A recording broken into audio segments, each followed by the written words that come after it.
o lo que sea. Bueno, pues buenas tardes a todos. Bienvenidos a esta tertulia que se llama ¿Por qué especializarse en traducción jurídica? Primero me voy a presentar y luego presentaré a mis compañeros por mesa redonda.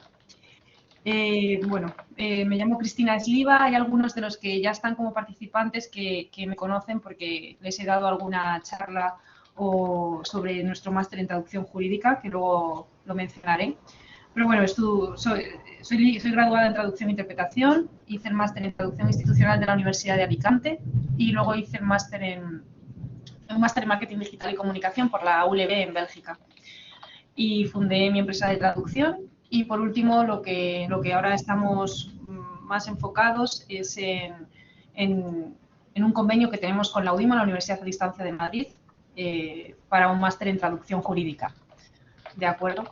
Entonces, vamos a dar paso a la primera mesa redonda, pero lo que quisiera pediros es, a tema organizativo, cada mesa redonda dura aproximadamente 12 minutos, ¿de acuerdo? Y que cerremos los micrófonos las personas que no intervengamos, para así evitar ruidos y que podamos escuchar bien a los que estén hablando en ese momento. Y por último, las preguntas, si os parece, las dejamos para el final del todo, para así no interrumpir, a no ser que haya algo, que sea muy importante y queráis intervenir, pues mejor para el final. Bien, en la primera mesa redonda ha habido un poco un cambio de planning, pero bueno, tenemos a Tatiana, a Julia y a Cristina Aroutiunova. Digo el apellido de Cristina porque como somos las dos Cristina, pues nos diferenciamos así. En primer lugar, voy a presentar a Tatiana. Tatiana Peregrín es licenciada en Traducción e Interpretación por la Universidad de Granada, especializada en traducción jurídica de inglés y francés a español, y posee el máster de Traducción Audiovisual, Localización, Subtitulación y Doblaje del ISTRAD. Además, es traductora e intérprete jurada de inglés y, por último, es fundadora de la empresa de traducción Connecting Translations. Si necesitas comentar algo que se me haya olvidado. No, perfecto. Vale. Bien, Julia Ríos es licenciada en Traducción e Interpretación por la Universidad de Granada en la especialidad de francés y chino. En 2011 es nombrada traductora jurada por el Ministerio de Asuntos Exteriores y posteriormente realiza el máster propio, entiendo que es título propio, perdón, de Derecho de Extranjería, así como el máster de Profesorado de Enseñanza Secundaria Obligatoria y Bachillerato. Bachillerato, Formación Profesional y Enseñanza de Idiomas, con la especialidad en Lengua China. Me imagino que todo es correcto. Sí, sí. Y bien, vale, yo te veía. Y Cristina Aroutiunova es licenciada en Traducción e Interpretación con la especialidad de francés en la Universidad de Alicante en el año 2008 y traductora jurada de francés, además de traductora e intérprete de ruso, francés e inglés hacia el español. Pues bien, en esta primera mesa redonda, que se llama ¿Dónde podemos encontrar la traducción jurídica?, voy a daros paso para que podáis comentarnos en qué documentos nos encontramos este tipo de traducción. Vale, pues no sé, si queréis empiezo yo. Empieza tú, Tatiana. Vale. Pues bueno, mirad, la traducción jurídica se puede encontrar en muchísimos textos, pero para entrar un poco en materia, creo que sería conveniente que definamos qué es traducción jurídica, ¿no? Que bueno, es una traducción especializada de cualquier tipo de documento que contenga información relacionada pues con leyes, procesos jurídicos, administrativos, es decir, que sea del ámbito jurídico, ¿no? Y que tenga una carga terminológica de este sector. Y no necesariamente tienen que tener un carácter oficial, porque para eso ya tenemos las traducciones juradas, ¿vale? Que sí son oficiales, firmadas y juradas por traductores jurados nombrados por el Ministerio, ¿vale? Eso sería otro tipo de traducción. Bueno, una vez que ya sabemos que es la traducción jurídica, que entiendo perfectamente que todos ya conocíais esa definición, sí que podemos encontrar este tipo de textos en diferentes, bueno, que emanan de diferentes organismos. Puede ser públicos, puede ser privados. Si quieres, Julia, nombrar alguno y vamos, o Cristina, vamos participando las tres, si os parece bien. Bueno, pues si queréis sigo yo. Como ha dicho Tatiana, estos documentos pues, pueden ser públicos o privados. ¿Dónde podemos encontrar estos documentos públicos? pues todos aquellos emitidos, por ejemplo, por registros, por la administración pública o los tribunales o los juzgados, ¿no? De hecho, yo diría que en nuestro caso, o por lo menos en el mío, son los que más solemos traducir. Aquellos expedidos por los registros, pues podemos encontrar todo tipo de, por ejemplo, de certificados o actas que hacen referencia a la persona, ¿no? Nacimiento, certificados de defunción, de matrimonio o un certificado de antecedentes penales. Y aquellos que están emitidos por una administración pública, pues pueden ser todos aquellos que los pide pues, la Seguridad Social o, por ejemplo, la Hacienda, ¿no? Y bueno, en último lugar, que habíamos mencionado, los tribunales y juzgados, pues cualquier tipo de resolución, unas resoluciones judiciales o una demanda, ¿no? Pero luego también podemos encontrar documentos privados.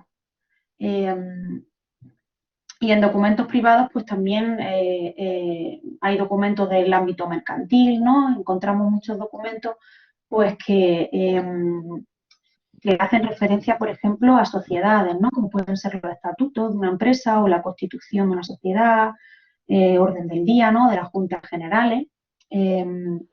Hablamos también de documentos notariales y luego documentos entre personas, ¿no? A veces encontramos, por ejemplo, contratos de todo tipo, que pueden ser, pues, por ejemplo, un contrato de compra-venta o puede ser un contrato también laboral, ¿no? Hasta ahí creo bueno, que todo ha quedado más o menos dividido, pero además hay otro tipo de documentos que no sé si Cristina quiere mencionar un poquillo más. Si queréis sigo yo, sí. Sí, estupendo. A ver, además de los que ya ha mencionado Julia, como tanto en ámbito público como privado, dentro del privado hay un abanico bastante amplio, porque incluso dentro de las mismas empresas encontramos documentos legales o jurídicos que son códigos deontológicos y de comportamiento dentro de la empresa que son privados, pero solo para la empresa. Luego, incluso en documentación técnica de cualquier tipo de aparato o de aparato médico, etc., etc., también tenemos textos legales sobre responsabilidad, responsabilidad civil y legal. Y luego, sobre la traducción jurada, quería hacer un impasse un poquito porque creo que hay a veces un poco de confusión, porque muchos piensan que una traducción jurada tiene que ser específicamente jurídica, pero no, se puede jurar cualquier tipo de documento, desde un certificado médico hasta un pasaporte o hasta unos mensajes de WhatsApp impresos en un papel. Sí, incluso bueno, certificados de nota, expedientes, que jurada... Sí. Sí, está muy relacionada a la jurídica y la jurada, pero que no todo lo que se jura tiene que ser jurídica. Sí. Vale. Cristina, pasamos a la tercera pregunta, si te parece. Sí, de todas formas quería, bueno, me imagino que muchos de los que están apuntados en la tertulia, no sé si a lo mejor tienen realmente tan claro el concepto entre jurídica y jurada. Entonces, pediros a alguna de vosotras que realmente les dierais una explicación breve o sencilla de cuál es la diferencia entre una traducción jurídica y una traducción jurada, además de que las tres sois... Cristina, ¿se te corta? Sí, decía vale. que además las tres sois traductoras juradas. Sí. Bueno, pues si queréis os explico yo un poco. No sé si los que estéis por aquí, si podéis escribir por el chat, ¿sabéis la diferencia o conocéis la traducción jurada? ¿En qué consiste?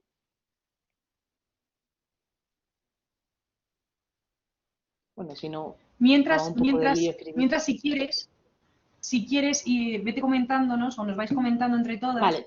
En qué otros sitios puede aparecer la traducción jurídica y luego contestamos a esa otra pregunta. Vale, perfecto, sí. Así dejamos tiempo para que la gente vaya escribiendo. Bueno, además de este tipo de documentos, que son los que a lo mejor se nos viene primero a la cabeza, ¿no? También podemos encontrar traducción jurídica en artículos periodísticos, en artículos de blogs jurídicos, por ejemplo, hay muchos abogados, muchos bufetes de abogados que tienen un blog y ahí pues redactan artículos que también son de ámbito jurídico y también muchas veces se traducen. Políticas de privacidad de las páginas web, avisos legales, incluso también cursos, ¿no? E-learning que a las empresas a nivel interno pues dan a sus empleados. Cuando una empresa, por ejemplo, una internacional, tiene varias sedes, estos cursos también se traducen y puede ser también de ámbito jurídico, alguna normativa nueva que haya implantado la empresa, ¿vale? Entonces, incluso cursos e-learning de ámbito jurídico también se traduce. Normativa laboral, por ejemplo, con la cosa del COVID, hemos traducido muchísimas cosas de ámbito jurídico relacionado con el COVID, ¿vale? Código ético de empresas, en fin, ya os digo que está muy presente en todas partes. Yo creo que la traducción jurídica nos rodea, parece que no, pero hay muchísimo trabajo y vaya, que está presente en todas partes. Vale, vamos a leer un poco lo que dice la gente. No conocen la diferencia, algunos. ¿Qué más? El traductor jurado está certificado por el Ministerio y tiene responsabilidad legal sobre el documento que traduce al poner su sello y firma. Lo pide el Ministerio de Asuntos Exteriores. Solo puede jurar traducción en la lengua en la que se ha despedido tu sello de traductor jurado, ¿vale? No sé si... Espera, perdona, Tatiana. No sé si Cristina o Julia queréis añadir algo a lo de Tatiana mientras que Tatiana va leyendo eso. O pasamos directamente a contestar a la pregunta.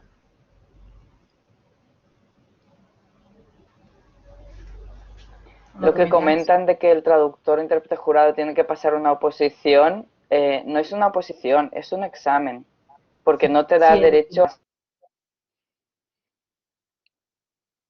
Hoy se ha gustado Cristina. Sí, es que Cristina está desde el móvil. Sí, se le ha cortado.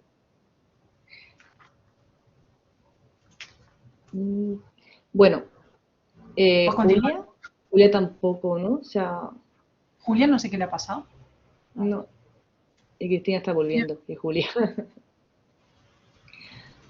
Bueno, contesto yo mientras mis compañeras que me caí. Sí. Hola, Cristina. Lo que comentaba sobre en los comentarios que decían que es una oposición, no es una oposición, es un examen, porque no te da derecho a un puesto fijo de funcionario. Sí, eso es. Bueno, si queréis, pues, contesto yo a la pregunta que hemos planteado y vamos participando todas mientras Julia se va uniendo.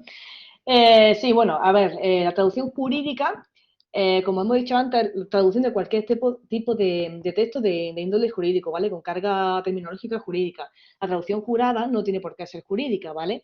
Es una traducción de carácter oficial que solo pueden realizar traductores jurados. Para ser traductor jurado, pues antes, cuando existía la licenciatura de traducción, podría obtenerse nombramiento haciendo una serie de asignaturas relacionadas con la traducción jurídica, tanto de traducción como de interpretación. Y cuando ya se eliminó la licenciatura y pasó a ser grado, esta opción ya también se eliminó por la licenciatura y ya actualmente solo se puede acceder a este nombramiento a través del examen que convoca el Ministerio, pues, bueno, cuando quieren, de verdad. No es todos los años, no sale para todos los idiomas, entonces la verdad es que cada vez es más complicado ser traductor jurado. Las traducciones juradas, pues ya os digo, son traducciones oficiales que hace un traductor jurado, llevan el sello y la firma del traductor y una certificación al final, pues en la que se indica que la traducción es fiel al original, ¿no? Que no nos estamos inventando nada. Esa es la diferencia, ¿no? Y como hemos dicho antes, no tiene por qué ser traducción jurídica, puede ser traducción de un certificado médico, de un expediente académico, incluso, como ha dicho Cristina, de mensajes de WhatsApp, de todo. Esa sería la diferencia, ¿vale? Vamos, a mí me han pedido mensajes de WhatsApp jurados. Sí, y correo electrónico y de todo, sí. Vale. Simplemente que es eso, como que una certificación de que el texto es fiel al original para cualquier procedimiento administrativo, bancario, porque en los bancos ahora incluso piden las nóminas y demás con traducción jurada, etcétera. Si queréis... nos pregunta, ¿sí, Cristina? No, decía que las personas que tenían dudas, que si querían participar de forma oral para que fuera más rápido, que lo hagan. Vale. Pero bueno, estas que acaben, digo las próximas. Vale. Senia nos pregunta si aún se puede obtener el título de traducción jurada a través de créditos de la universidad. No, o sea, eso ya se eliminó con la licenciatura, eso ya nada, ya tenía que hacer examen obligatoriamente, no hay otra forma. Tenemos reconocimiento de demanda por ser traductora jurada y no solo especializada en traducción jurídica. ¿Recomendaríais hacer el examen de traductor jurado en el extranjero, ya que aquí ahora es muy complicado? Al final trabajo, aunque no sea jurada, en mi opinión, hay muchísimo. O sea, de traducción jurídica hay muchísimo. Si es verdad que si además eres traductora jurada, pues ya cuentas con dos vertientes, ¿no? Evidente. Pero que no os preocupéis si no hacéis el examen, no tenéis la oportunidad de tener ese nombramiento porque hay muchísimo trabajo de traducción jurídica. De hecho, yo os recomendaría, si es para inglés o francés, hay muchísima gente, entonces, o sea, hay saturación de traductores jurados de inglés y francés. Quizás si es un idioma un poco más específico, pues sí te interese. Pero en idiomas en los que ha habido licenciatura de traducción, a lo mejor no es que no te merezca la pena, sino que pasar por ese mal rato y mal trago, a lo mejor no, y dedicarle tanto tiempo a estudiar. De hecho, yo me he presentado al examen de jurado de ruso aquí en el ministerio varias veces y creo que me he presentado 3 y en las 3 veces que yo me presenté yo no aprobé y solo aprobó una persona en una convocatoria. Es que es muy Y complicado y además, no es si está solo la parte de complicado porque interpretación, la de interpretación creo que es la más sencilla. ¿sí? Lo que pasa es que si le echáis un vistazo, podéis entrar en la página del MAEC y mirar los ejemplos de examen y tal, veréis que los exámenes se hacen sin diccionario y los textos que ponen son totalmente irreales y diría que muy complicados de hacer sin tener un apoyo, ya no diccionario, porque internet. Claro. Es que al final, en mi opinión, el examen se aleja totalmente de la realidad de nuestra profesión como traductora jurada. No Totalmente, tiene nada que ver. totalmente, nada que ver, ¿eh? No. Se supone que quieren cambiar el examen y que se vaya a dividir, no sé cuándo, en algún Sí, bueno, futuro, lo llevan en diciendo un traductor montón de jurado e tiempo. intérprete jurado. Sí, eso lleva muchísimos años diciéndose y nunca se hace. Pero estaría muy bien. Sí. Bueno, si quieres, Cristina, pues pasamos ya a la Sí. siguiente mesa redonda. Creo que nos hemos colado un poco de tiempo. No, sí, vais un poco, pero Ignacio quería decir algo, entonces Sí. que intervenga. Sí. Sí, por favor, una pregunta que a mí me parece de interés es ¿por qué se eliminó el acceso al nombramiento de intérprete jurado al cambiar la licenciatura a grado? Porque recuerdo perfectamente que cuando se iniciaron las facultades de traducción TEI en España y cuando se decidió, o la administración decidió que se pudiera acceder al nombramiento de intérprete jurado por la vía académica, se dijo que precisamente era para reforzar la credibilidad de la nueva titulación universitaria. ¿Cómo vas a tener una titulación universitaria de TEI y sembrar la duda en cuanto a que no salen preparados porque no les dejas acceder directamente? Bueno, directamente no, es haciendo los cursos específicos de jurídica correspondientes. Si no les dejabas acceder, parece que restabas crédito a las nuevas titulaciones. Y ahora se da el paso contrario. Curioso. Sí, porque para mí el cambio de licenciatura a grados es un mero formalismo, no cambia esencialmente nada. ¿Sabéis alguien cómo ha argumentado la administración que se terminó lo del acceso al nombramiento por la vía académica? Porque yo no lo entiendo. Yo no tengo ni idea, es que yo no sé por qué se quitó. Yo soy totalmente contraria a esa eliminación. Sí. Bueno, si alguien en un momento lo en... sabe, por favor que se a lo ver, pase a Cristina. Cristina nos lo cuente a los demás porque es una cosa curiosa. Esa es una cosa que quería... yo sé que, por ejemplo, APTIG, que es la Asociación de Traductores Jurídicos, estuvo en conversaciones y negociaciones con la OIL, que es la Oficina de Lenguas, para que no se quitara el otorgamiento de título de jurado al pasar a grado. Pero se quedaron en sus 13 y, digamos, o sea, les daba la impresión que simplemente era un trámite que querían quitar porque ya había mucha saturación de mercado de traductores de francés, inglés y alemán, creo que no tanto, y querían quitarlo para tener, no sé, tener como menos, que fuera un poco más prestigioso, que hubiese menos gente en las listas, etcétera. O sea, fue como Es una excusa muy barata el por qué lo quitaron. Una restricción Algo más. se Pero te trámite. decían que como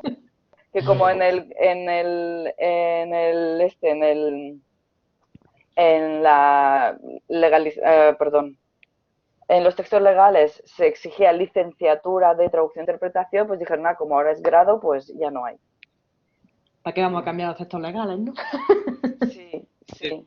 Muy brevemente, Bueno, además de con todo esta lo que pregunta, tarda quería- la OIL en hacer cualquier cosa, Sí, sí, da igual. O sea, tardarían en cambiar los textos legales 20 años como mínimo. sí. una segunda cosa, muy Vale. brevemente, he visto que alguien preguntaba si sirve el nombramiento. Yo tengo mi opinión personal, basada en mi propia experiencia. A mí me sirvió en un doble sentido. En primer lugar, empecé a tener más ofertas. Es evidente que hay un montón de trabajo que no es de traducción jurada, pero mi experiencia es que empecé a tener más ofertas y empecé a tener que demostrar menos si valía o no valía. Es curioso, es un poco como tarjeta de presentación de efectos automáticos. Y luego, en segunda posición, muy importante, sabéis que cuando uno se va a presentar a oposiciones en organismos internacionales, hay una preselección en la que tienes que demostrar que tienes conocimientos de idiomas. Y yo he visto gente que se queda sin tener derecho, sin poder acceder al examen, porque no acredita, no logra acreditar de manera convincente que sabe mucho del segundo idioma extranjero, del tercer idioma extranjero, aunque sepa muchísimo. En este sentido, el carnetito de intérprete jurado te abre la puerta automáticamente también. Eso es todo lo que quería decir. Sí, Claro, estoy de entiendo acuerdo que con ella. necesitas una acreditación oficial. No te vale decir, no, yo nací allí y sé este idioma. Claro, imagino pues, que te pedirán, yo qué sé, Sí, como sí, un pero por inglés del ejemplo, C1 de Cambridge, o, sí, en fin. pero es complicado, sí, efectivamente. Puedes aludir a las categorías oficiales reconocidas, puedes incluso demostrar documentalmente que has estado X años en no sé qué centros y has obtenido tal o cual examen o has pasado tal o cual examen, los de Cambridge, etcétera. Pero es una argumentación más laboriosa, mientras que el mero nombramiento lo aceptan automáticamente como prueba de que eres un traductor solvente. Sí, sí, da como cierto prestigio, digamos, y seguridad al cliente final de que vas a realizar un trabajo bien. Aunque creo que eso no, o sea, el que un traductor sea competente o no, no depende de los títulos que tenga. No, la verdad es No. que no. Cierto, Cristina, lo más importante al final es la prueba objetiva. Siempre va a haber una prueba objetiva y una entrevista, Eso o una es, prueba escrita, oral o combinación de ambas, y ahí es donde hay que dar el do de pecho y ya está. Es lo más importante. eso es. Sí, totalmente de acuerdo. Vale, pues bueno, Julia, no sé si quiere añadir algo antes de cerrar esta mesa redonda. No sé, que yo creo que sí que está conectada. Perdonad porque, vamos, me he caído y no había manera de, de volverme a conectar, así que me he perdido parte de lo que habéis comentado, pero supongo bueno, que Cristina ha comentado un poquillo más ciertos documentos. Y ya no sé si había hablado de la traducción jurada, imagino que sí. Sí, Pues ya está, no sí, tengo... yo creo que ya lo hemos abordado todo, no te preocupes. Sí, sí.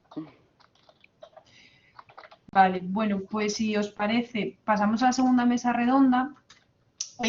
¿Tenéis alguna duda que queráis hacer antes de acabar aquí? Sí, porque ellos abandonan. Vale. Claro, algunos compañeros se van. Entonces, si queréis preguntarle a Cristina o a Julia, bueno, Julia no sé si nos abandona, pero que sepáis que hay algunos que sí que se van. No sé, ¿ha entrado algo o no? Ah, Marta, pues si quieres decirlo de viva voz, conéctate y pregúntaselo. Sí, hola. Yo tengo una pregunta porque hemos comentado que el nombramiento de traductor jurado no es una oposición como tal, pero yo tengo en duda si, por ejemplo, tú tienes tu nombramiento, tú puedes trabajar en un juzgado de España como funcionario, pero ejerciendo tu labor de traductor. No, para trabajar en un juzgado como funcionario tendrás que hacer los exámenes de acceso a ese puesto de funcionario. Ah, vale, o sea que sería, digamos, por cuenta propia, como autónomo o en una agencia, ¿no? Entiendo. Sí, exacto. Eso es. Un traductor Vale, jurado es eso, un autónomo al final o agencia. vale, pues esa era mi duda. Gracias. De nada. Nada. Vale, no sé si a alguien más le queda algo, si no pasamos a la siguiente mesa redonda. Lo De único hecho, que tengo al- yo quería Sí, comentar que no sé si ha cambiado, pero tenía entendido que bueno, que generalmente los juzgados y tribunales suelen tirar de la misma empresa, que al final pues tienen sus propios traductores o esas mismas empresas lo que hacen es buscar colaboradores que trabajen para ellos, es decir, que no son traductores que trabajan, digamos, en ese juzgado o tribunal, en general son empresas, son agencias de Pero sí que traducción, hay, digamos. claro, pero sí que hay, en el Ministerio de Justicia por lo menos, sí que hay traductores en plantilla como funcionarios o como en las comisarías de policía, también hay traductores en plantilla que son personal laboral. O sea, pasan una oposición, entre comillas, pero habiendo carrera de traducción, se exige bachiller. ya. Curioso. Sí. Sí, sí. Carmen Como tiene tal, otra. sí que existen puestos de traductor en plantilla en ministerios, en el Ministerio de Justicia y tal, y en las comisarías. Ese soy Pero yo. tienes que pasar una oposición. Vale, vamos a atender la duda de Carmen. Ese soy yo. Presente. Sí, un segundo, Alfredo, espera, que vamos a atender la duda Vale. de Carmen y ya pasamos a la siguiente mesa redonda, porque además tú también te tenías que ir a las 7:30, entonces. Bien. Cuéntanos, Carmen. Hola, mira, con respecto a lo que estáis hablando, es que quería aportar un poco porque estoy haciendo mi trabajo de fin de grado de interpretación en los servicios públicos y le hice una entrevista a un intérprete del juzgado y me dijo que para trabajar en la policía hay que hacer, como ha dicho Cristina, una oposición como para administrativo del Estado. Eso es. Y entonces, digamos que eres más funcionario que siendo traductor jurado. Pero no hace Sí. falta la carrera de traducción, ni Mm. ninguna titulación, solo saber idioma. No, Es te que exigen bachiller, si no me equivoco. Sí, pero, o sea, que titulación universitaria, no. No, no te la exigen. sí, es que es curioso, es que, por ejemplo, en algunas instituciones de la Unión Europea, para ser traductor freelance, ¿no? Es curioso Mm. porque no te pide la carrera de traducción, te pide la carrera de Derecho. Es como, vale, no te dan ni siquiera la oportunidad, es como, pues muy bien, La tengo que excusa, estudiar la la excusa traducción. aquí de que exijan solo bachiller es porque a veces buscan lenguas exóticas, entre comillas, y que no hay carreras de traducción para ese tipo de lenguas, por ejemplo. Esa es la excusa que ponen en el ministerio o sea, en el ministerio, en ese tipo de puestos. Ya, bueno, pero Por yo lo creo menos que cuando yo para estuve en la idiomas más comisaría, eso es lo comunes que sí que contaban. tendrían que, para idiomas más comunes Mm, sí que tendrían que exigir la licenciatura de traducción, mm, porque es que entonces, ¿dónde queda la calidad de la traducción? mm. También Es que después entiendo que todo, si tienes carrera te dan más puntos para la oposición. no entiendo. Vale. Bueno, Bueno, podríamos pues debatir mucho este tema. Sí, sí, largo y tendido. Sí. bueno, pues si os parece, pasamos a segunda mesa redonda, además aprovechando que Alfredo está, que antes no sé qué se había caído, entonces vamos a aprovechar. Voy a presentar a los otros dos compañeros, a mis compañeros. Por un lado tenemos a Ignacio Sánchez Román. Ignacio es licenciado en Derecho e intérprete jurado de inglés y francés. Lleva 32 años en la traducción institucional, primero como traductor en el Ministerio de Defensa de España y luego como traductor y autorrevisor en Naciones Unidas. Y finalmente como jurista lingüista en la División de Legislación de la Dirección General de Servicios Jurídicos del Banco Central Europeo. Y bueno, no creo que no me olvido nada. Bueno, el currículum es muy extenso, pero ya te pedí un resumen porque si no, no llegábamos. Y con respecto a Alfredo Fernández es traductor e intérprete desde 1999, desde el inglés, alemán y francés. Estudió filología inglesa y luego realizó el máster en interpretación de conferencias. En el 2011 se le otorga la plaza de traductor e intérprete en el Ministerio de Justicia de Palma de Mallorca y en 2018 se le concede la misma plaza dentro del Ministerio de Justicia de Madrid en la Audiencia Nacional. Bien, pues vamos a abordar la segunda mesa redonda, que básicamente trata el tema de la comunicación eficaz, saber si está en retroceso o no, perder el miedo a la traducción jurídica, equivalencia o ausencia, cómo tenemos que enfrentarnos cuando hay ausencia, que es lo que suele suceder.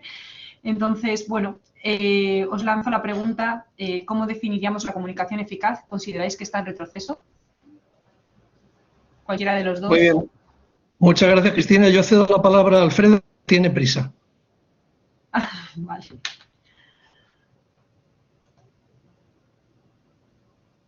No, tienes el micrófono apagado, Alfredo, ¿no? El micrófono. Alfredo. Ahora. Ahora.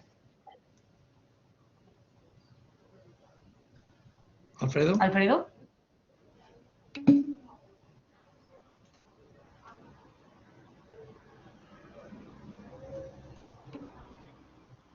Alfredo no... Alfredo, ¿nos escuchas?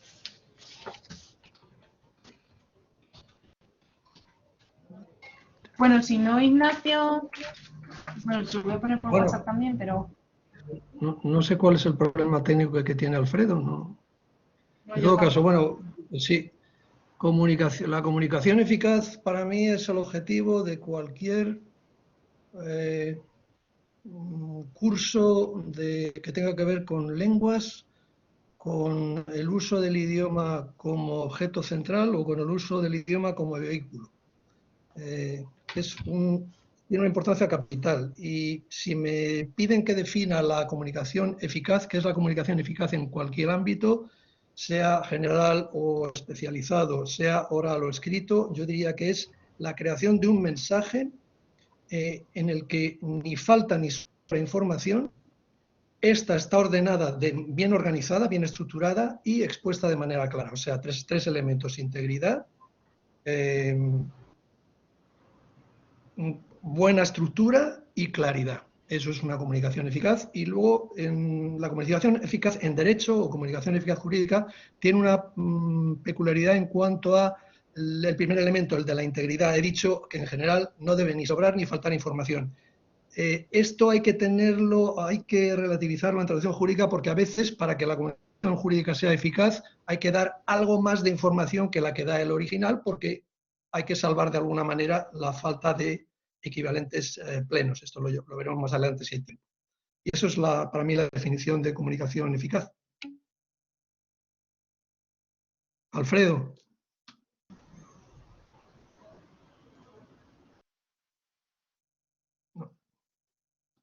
Pensando llamarlo por teléfono y ponerlo aquí, aunque no se le oiga, ¿sabes? Espera, porque es que no le funciona, y a efectos reales nos da igual que se le vea o no. Yo veo que tiene el micrófono abierto. Sí, es que... Alfredo, no sabemos qué pasa, pero escucha una cosa, no te preocupes, hacemos una cosa, te pongo el altavoz aquí y debates aquí, ¿te parece bien? ¿Sí? ¿Me oyes? Vale, mira, Ignacio acaba de comentarnos cuál es su idea o lo que él comprende como comunicación eficaz. Sí, lo he oído, sí. Ah, vale, pues entonces si quieres... Yo oigo y todavía sí no lo entiendo, pero sí, yo oigo y todo bien por ahora. Vale, bueno, En ese momento que tengo... le escucháis, ¿cierto? Poquito. Un poquito. Bueno, pues si quieres, coméntanos por aquí tú lo que piensas para que podamos continuar y que puedas... Sí. Solamente para rematar lo que decía, me preguntaban del título, no sé por qué en el mundo mundial, pero es que tampoco la Unión Europea pide ninguna carrera de traducción, pide también un título, como es en la Administración Española, ni siquiera de filología ni de traducción, entonces no sé por qué no piden. Supongo que para tener gente multidisciplinar, pero bueno, no se suele pedir el título de traducción para traducir, eso tampoco lo entiendo, pero bueno. Y acerca de la comunicación eficaz, yo creo que está en retroceso el mensaje claro y directo, y lo que se habla mucho ahora es en hablar mucho y decir poco o nada. Entonces hay que pulir el mensaje, hay que leerlo, hay que precisarlo, y entiendo que cada vez digamos que se habla mucho y se dice poco o nada, y también se habla sin propiedad, sin comprobar la terminología, con una gramática pobre, en detrimento de la comprensión y del mensaje. No sé si se me ha olvidado bien. Sí, sí, sí, se te escucha. Vale. Sobre todo que los abogados hablan de manera muy farragosa, muy decimonónica, muy de la época cuando, claro, aquí no existía derecho hasta que no vino Napoleón, digamos, y se instauró el derecho francés y traducido del francés, y antes era la ley del rey, digamos. Entonces se ha mantenido mucho ese tipo de lenguaje muy antiguo, muy obsoleto, lleno de gerundio, lleno de relativos, y el que, y la que, y lo que, y hay que intentar hacer un poco la técnica de Salami, que es ir cortando las frases y no hacer un párrafo de 9 frases de relativo y subordinadas. Eso es muy importante en español, por lo menos. Vale. Evitar el lenguaje barroco y el lenguaje propio o desconocido. Si no se sabe algo, mejor no decirlo, explicarlo o buscarlo en la RAE o en un diccionario jurídico, pero no hablar así lo que pone el diccionario. Eso no se puede hacer. Eso no se puede hacer. Ignacio, ¿quieres continuar o responderle? Sí, hace bien hace bien Alfredo en referir la cuestión inmediatamente a los especialistas, a los abogados, porque yo creo que sí, la comunicación eficaz general específicamente está en retroceso.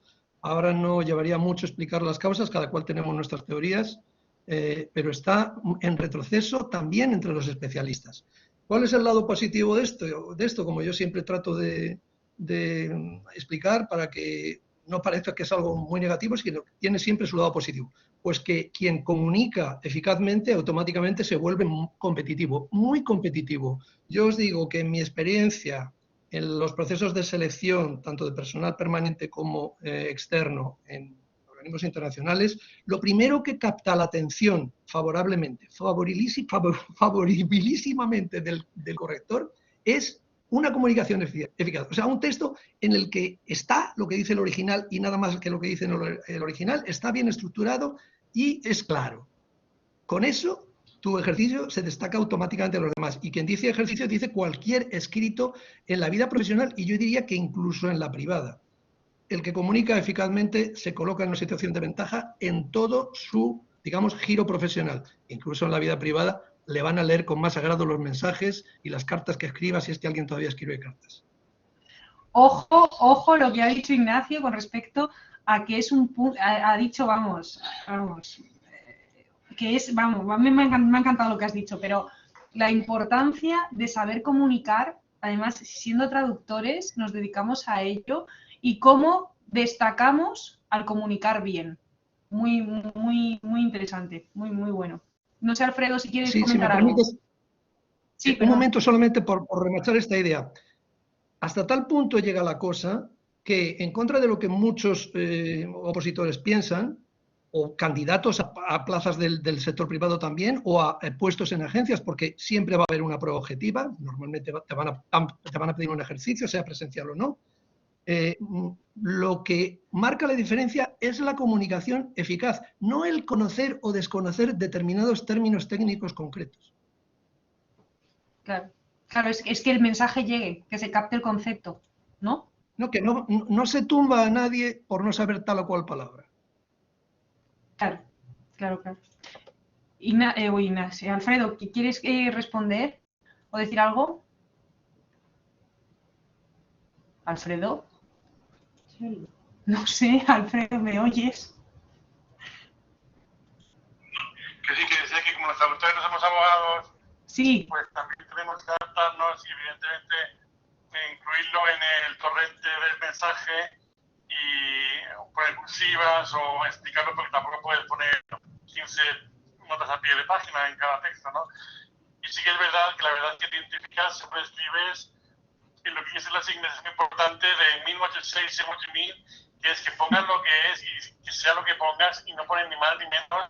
Sobre todo, releer mucho, fijarse mucho en la puntuación, poner puntos y comas, poner muchas comas, poner muchos puntos, romper la parrafada larga, que es que luego no se entiende nada, porque luego al final final es un mensaje único que no está desmenuzado, que no tiene sentido conjunto. Y luego también leer mucho, escribir mucho, periódicos, revistas de derecho, traducciones, porque claro, Sí, sigue. sí, perdón, que el traductor no puede ser, o sea, se puede dedicar mejor a traducción jurídica, pero tiene que también saber traducir en general un panfleto publicitario, un informe médico, porque todo eso está dentro de la traducción jurídica. Puede ser un caso comercial de estafa, de publicidad falsa, de error médico. Entonces, claro, no puedes decir, no, es que yo solamente hago jurídica, pero no hago médica. No, tienes que traducir ese informe médico, y traducir el médico forense, y traducir una avería de un motor, cualquier cosa. Entonces tienes que saber un poco de todo, ser maestrillo de muchas cosas, aunque no lo sepas, y concentrarte en leer mucho y en escribir mucho, porque naces sabiendo, y la gente que escribe bien y lee bien suele ser porque, claro, lleva toda la vida haciéndolo, no es porque has memorizado mucho o la que del cielo tiene un buen día. Eso es un trabajo pues de toda la vida. Entonces tienes que leer todo lo que tengas en las manos, digamos, y si no también. Es que si no, no te puedes dedicar a escribir y a leer porque no lo vas a hacer bien, porque no tienes base. Claro. Es muy simple. Sí, Pero ver, no sé, no te piensas, no sé. A ver, Tatiana quería comentar algo. Sí, quería participar un poco, si me permitís, porque, yo estoy impartiendo ahora el curso de traducción jurídica que también tenemos con la UDIMA y, sí que veo, sobre todo en los alumnos que tienen menos experiencia, ¿no? Que es lo normal, que se basan mucho en el original, ¿no? Se pegan mucho en el texto original. Y el inglés jurídico está, como decía Alfredo, cargado de parrafales. El inglés, bueno, yo hablo del inglés porque es el idioma que yo trabajo y es el idioma que estamos trabajando en el curso. Eso, que se pega mucho original, el inglés jurídico tiene muchos parrafales, hay muchas veces que faltan comas, que utilizan muchos gerundios. Y claro, al no tener demasiada experiencia, sí que se pegan mucho y trasladan eso al español. Y cuando lo lees dices, no me estoy enterando. Entonces, la comunicación eficaz es muy importante en traducción. Que el original no esté bien redactado no significa que tenéis que trasladar eso a la traducción. Lo que tenéis que hacer es desembarañar todo ese parrafal, poner comas, puntos, hacer las frases lo más sencillas posibles, que se entiendan bien. Porque cuando tú lees un texto o una traducción, si está bien redactada no te das cuenta de que es una traducción, lo lees fluido y se nota que es natural, que lo has entendido, que están todas las ideas. Entonces es muy importante saber comunicar y, como también decía Alfredo Ignacio, eso es una carrera de fondo. Cuanto más tiempo lleves traduciendo, cuanto más práctica y sobre todo cuanto más leáis, y si en el ámbito jurídico mejor, ¿vale? Para que sepáis un poco qué fraseología se utiliza, vaya a mejorar muchísimo vuestras traducciones. O sea, que os recomiendo mucha práctica y mucha lectura. Eso es lo que quería comentar. Yo, enlazando con lo que dices, Tatiana, para mí, lo primero que hay que hacer para comunicar eficazmente en traducción, es resolver correctamente la traducción desde el plano lingüístico. O sea, la traducción jurídica o la técnica en general no deja de ser por ello una traducción. Y por lo tanto, lo primero que hay que hacer es resolverla bien desde el plano lingüístico, que es a lo que aludías parcialmente tú, Tatiana.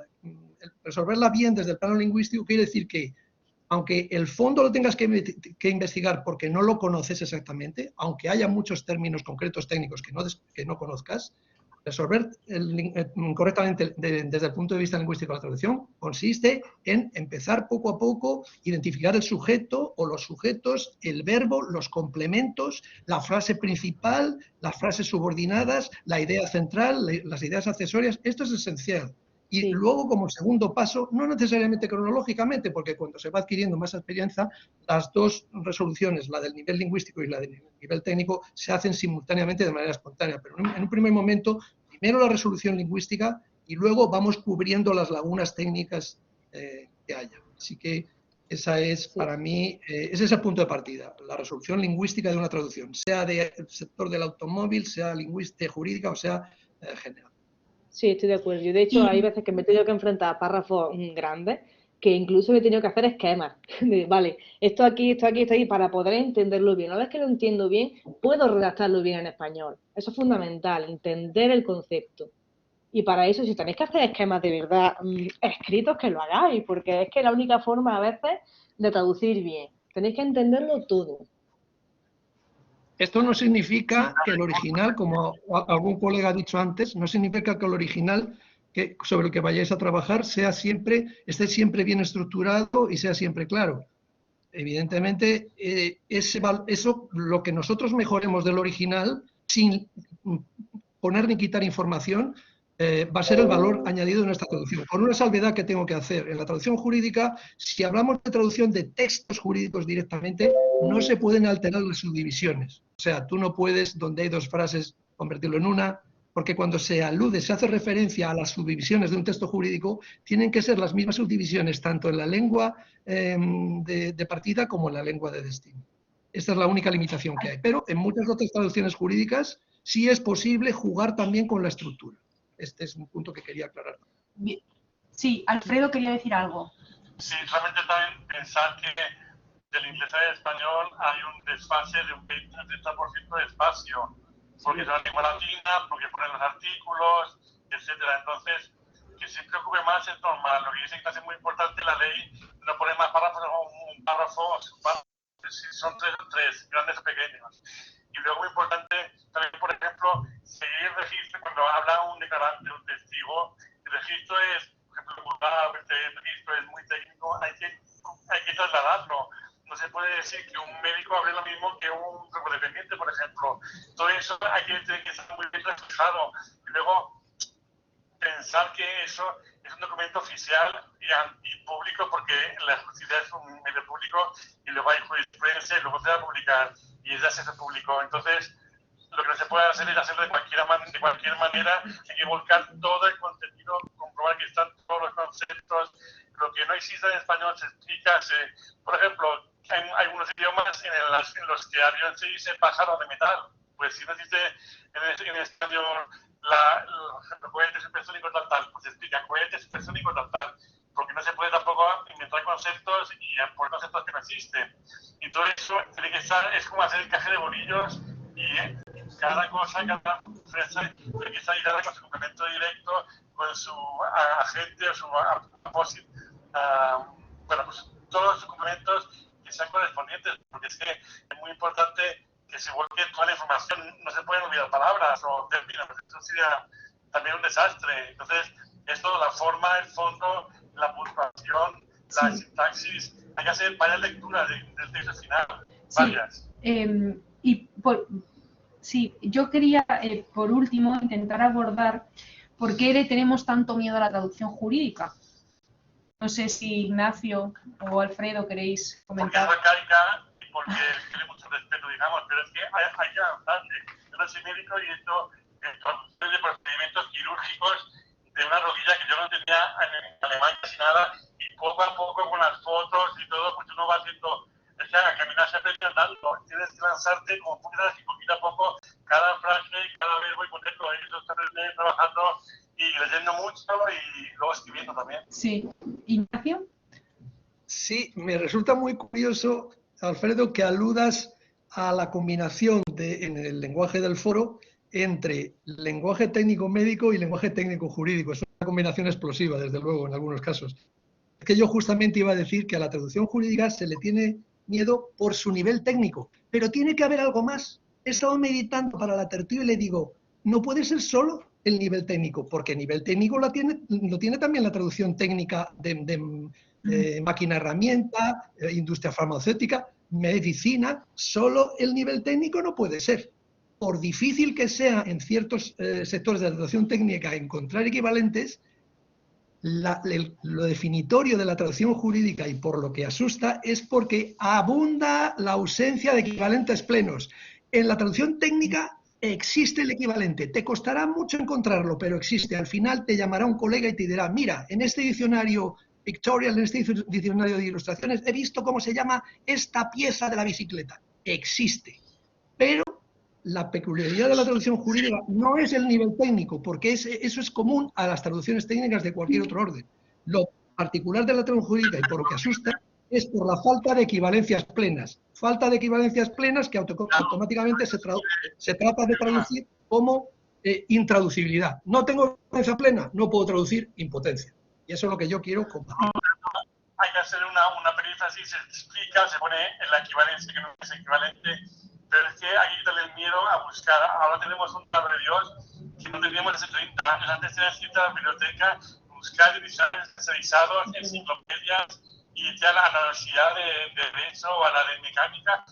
Ahora tenemos casi todo en Internet, mirando la RAE, mirando fuentes, estudios de campo. Ahora hay un regalo que antes no tenía. La gente tiene licencia a usar la RAE, a usar el CONIX, pero es lo mejor del mundo. Es allí y buscar fotografías y buscar mapas y esquemas. Y no es tan difícil.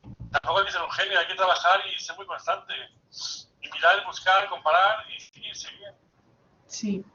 ¿Queréis añadir algo más a esto? Si queréis paso a ver si hay alguien que tenga alguna pregunta. Un momento, quisiera referirme a la Sí. solución para la ausencia de equivalencias, que no es otra que la aproximación.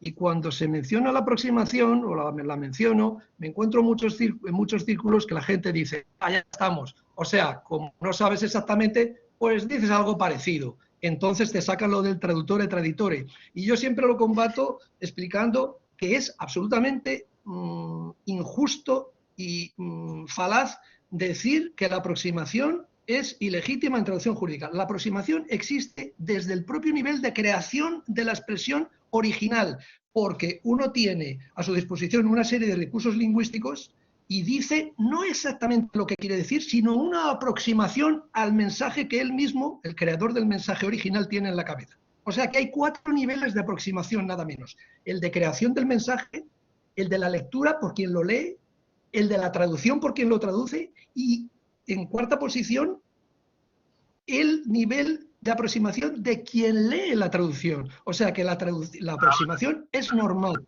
Es normal incluso al nivel de usuario y de creador original de mensajes. Lo que pasa es que la aproximación tiene que ser informada, fundamentada. Y hay enlazo con lo que dice Alfredo.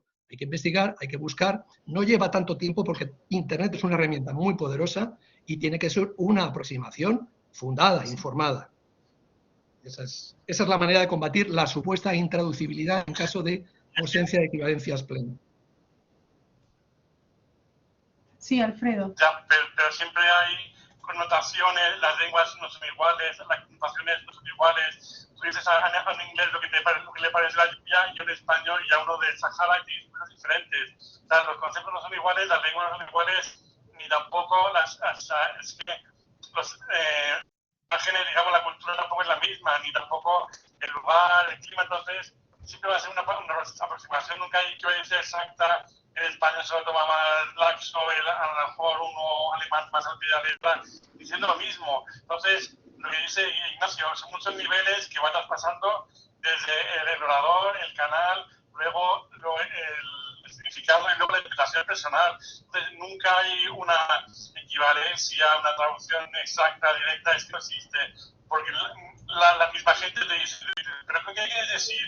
Así que dicen, what do you mean? Porque claro, para uno una mesa no es una silla, y para otro es una silla, para otro es un taburete, para otro es un sillón, y las ideas varían de persona a persona. Sí. Entonces, esto es lo que dice Ignacio. Eso es llegar como un acuerdo a una aproximación con una explicación fundamentada, incluso cultural, porque claro, pues para un esquimal no es lo mismo que para un español. Las culturas son también dispares y hay que intentar lo más que pueda. Espera, sí, Ignacio.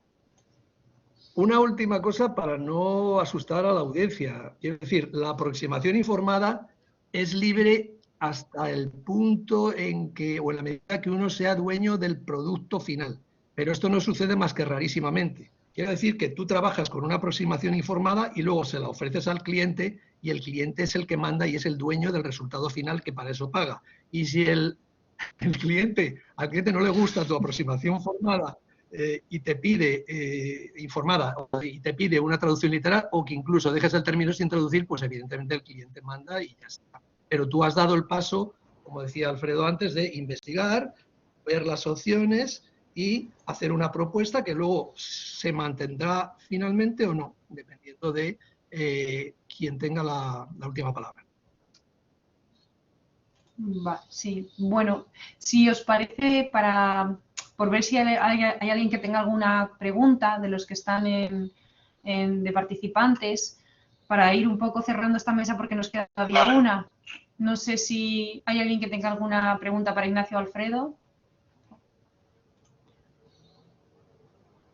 ¿No? Por ejemplo, una. Sonia, que yo, por ejemplo... Carmen Merino. Perdón. Es que no sé si está de antes. No, Carmen, tú estás de antes, ¿no? Ah, ¿Sí? ¿O he vuelto a preguntar? Es que no lo tengo claro. Espera un momentín, Alfredo. Sí, perdón. Carmen, ¿tienes alguna duda? Ah, no, ha dicho que no. Debe ser de antes. Bueno, pues si alguno queréis preguntar algo, pero si quieres termina, Alfredo, perdona. Solo decir que yo, por ejemplo, no soy licenciado en Derecho, no he sido ningún curso de Derecho, pero simplemente leyendo el periódico, viendo cómo funcionan, por ejemplo, las instrucciones de una máquina, el prospecto de una medicina, leyendo a lo mejor cualquier cosa que se te cae en las manos, un libro de viaje, cosas que te van dando una visión general de la cultura y una visión general del idioma y te enriquecen. Eso también tienes que hacerlo siempre, porque el idioma es una herramienta, tienes que dominarlo como si fuera un caballo o si eres un jinete, tienes tú que dominar la herramienta, tienes que saber lo que estás utilizando, entonces dominar muchos campos, leer mucho y sobre todo no tenerle miedo y lanzarte a escribir, a leer. Es que no hay más ciencia. Yo no he nacido sabiendo, nadie nace sabiendo. Es así, hay que formarse. Vale, bueno, pues sí. No sé si queréis pasamos a la siguiente mesa redonda porque veo que nadie... Pero no tengáis miedo a preguntarles, ¿eh? A Ignacio o Alfredo. Eso, pregunta. Si queréis... Bueno, si no, si al final se os ocurre algo, pues lo podéis preguntar, ¿vale? Vale, yo me tengo que ir. Tranquilo, Para las preguntas, queda si Ignacio. No me las dices, Sí. las respondo por escrito. Vale. Vale, gracias Alfredo. Adiós, Alfredo, muchas gracias. Hasta luego. Chao, chao. Gracias. Bueno, Andrea ha comentado que se explica muy bien. Bueno, si tenéis alguna duda, pues de aquí al final, pues está Ignacio y podemos resolverlo con Ignacio, ¿vale? Bueno, pasamos a la tercera mesa redonda. Ya he presentado a Tatiana, por tanto voy a presentar a Eva. Eva Ruano es graduada en Traducción e Interpretación por la Universidad de Salamanca, con un curso en la Universidad de Estudios Extranjeros de Kioto y el máster en Traducción Audiovisual por la Universidad Autónoma de Barcelona. Lleva más de 3 años dedicándose a la traducción audiovisual y a la localización. Bien, pues esta tercera mesa redonda trata sobre todo el tema de la traducción automática y la posedición en traducción jurídica. Por tanto, os lanzo la pregunta, ¿cuáles son las herramientas más comunes en traducción jurídica? Si quieres, Eva, que no te conocemos, pues puedes empezar tú y luego Tatiana. Vale, perfecto. Bueno, pues buenas tardes a todos y gracias por la presentación. Efectivamente, en traducción jurídica se usan distintas herramientas que sirven para facilitar y agilizar la tarea del traductor autónomo. En cuanto a las herramientas de traducción asistida por ordenador, también conocidas por sus siglas en español TAO o Catalinglés, la más utilizada en el ámbito de la traducción jurídica también es la más conocida y la más popular del mercado, SD Letrados. En su interfaz podemos encontrar distintas características que asisten al traductor en la faena, como la creación de un proyecto desde cero, seleccionando los idiomas con los que trabajaremos y el acceso a las bases terminológicas y a las memorias de traducción. Al terminar el proyecto se puede revisar con un corrector ortipográfico y también con el QA, conocido como el control de calidad.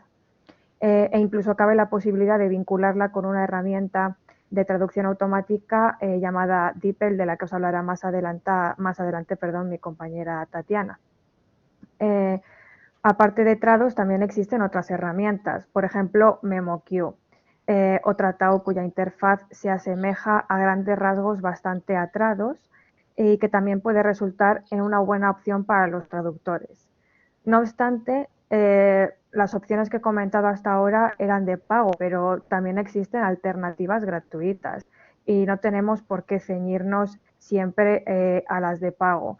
A veces el cliente puede preferir que utilicemos una en concreto, pues por ejemplo, por motivos de confidencialidad. hay que tener en cuenta que las gratuitas pueden almacenar o reutilizar lo que introduzcamos en ellas para alimentar su base de datos. Entonces hay que tener cuidado con esto. Otras veces el cliente exige el uso de una en concreto simplemente pues, por preferencia, pero bueno, si no se dan estos casos hay alternativas gratuitas, como he dicho, por ejemplo, Omega T es una de ellas que se descarga desde su propia página web. Otra es MateCat, que es una TAO en la nube, también gratuita, que se puede usar desde los navegadores Google Chrome y Microsoft Edge. Sin embargo, como ya hemos comentado, Trados es la ganadora en este caso y es la que más se usa en traducción jurídica. Se debe a varios motivos, ¿vale?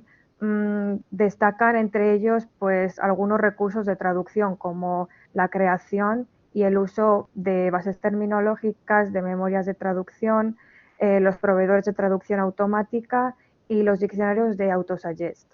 Este último complemento se trata de un diccionario de sugerencias automáticas realizadas durante la traducción y esto puede resultar en un aumento significativo de la productividad. Otros de los elementos útiles de Trados, pues por mencionar algunos, pueden ser la pretraducción de textos, los tramos de coincidencia o los fuzzy matches de los segmentos, la autopropagación, la edición de distintos tipos de texto, fuente y letra, etiquetas, filtros y otros. Y nada, por último, decir que el uso del corrector ortotipográfico y del control de calidad o QA ya antes mencionados son muy útiles antes de exportar el proyecto y enviárselo al cliente y se consideran uno de los pasos más importantes y que resultan más útiles a nivel de ahorro de tiempo y conservación de la calidad para los traductores. Bien, Eva, muy completo. No sé si Tatiana... No, yo creo que... Vamos, está completísimo. No sé si... Bueno, si alguno queréis preguntar algo, pues si queréis ya de una vez hacerlo, pues podéis. Pero si no, continuamos con qué sistema de traducción automática contamos para traducción jurídica. No sé, Tatiana, ahí que nos puedes contar.